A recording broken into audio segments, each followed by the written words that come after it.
Peter Theo is my customer. Oh, wow. Methriu Capital is our client. Wow. Have you met him?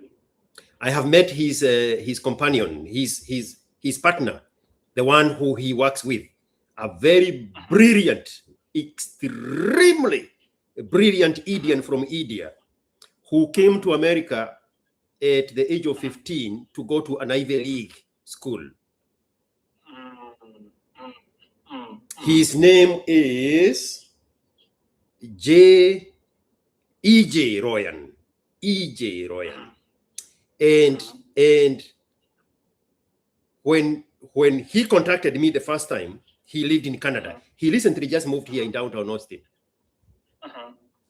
And he called me on the phone and he said, I am flying at this private airport at this time, and this is the tail number. And I asked him, who is your passenger? Because I thought it was a pilot. And he said, I am the passenger. My name is A.J. Royan. Bro, we got so close with this guy.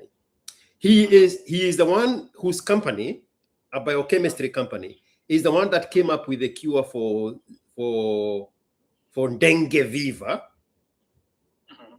He's the one who came up with the cure for Zika, the one that was in Brazil. Can't remember what was the name of it. He came up with a cure for SARS, SAAS.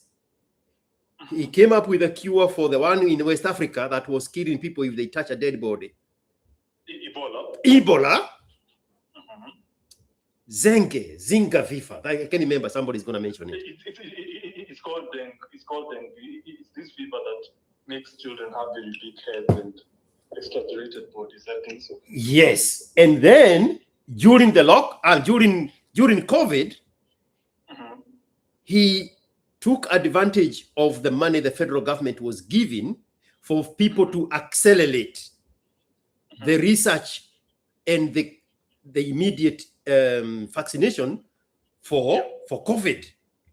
Yeah. So when the three big companies went for immediate solution by curing the injections through the egg, you know how they cure the medicine using the chicken egg. He went the other route. There was an American that was in West Africa that was the first one to be a patient zero. They flew him in a private jet and they took him to CDC headquarters in Atlanta. And they treated him, he cured. They used his blood to make medicine for people now who have been affected. So he took that idea, my client did, and he did a whole research, and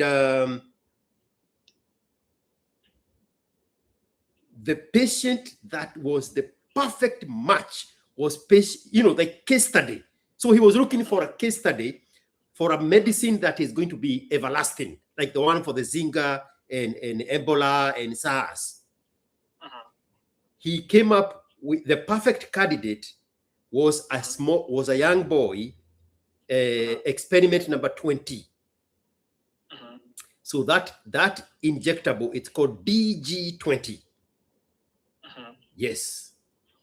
So that is an injection you can get every year as a preventive measure for COVID and other viral diseases. The way we used to get the flu shots every year in the flu season. So that DG20 now is part of that.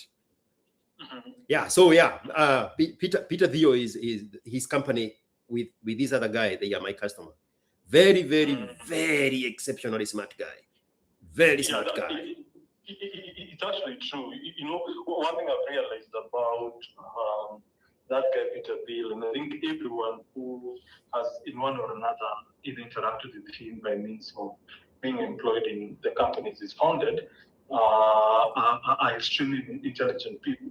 And I think one of the ways in which you can draw tap from that intelligence is sort of to read books around the companies they built. Now, there are two books I recommend to everyone who I talk to.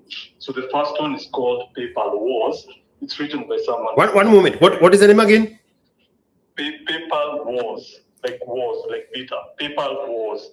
It's written by a guy called Eric Jackson. Of course, it explains how that guy moved from, an accounting firm to work for Peter Thiel. Yeah. His management style, etc. So that's one of the books I really recommend. But the better book that I recommend is a book called Founders.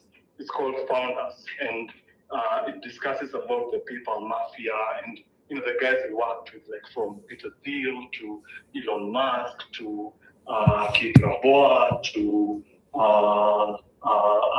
many guys who are in the VC industry. Yeah. How they sort of have taken over the world from the time that they built PayPal. Yeah. There are certain things I've realized that you can draw from that book.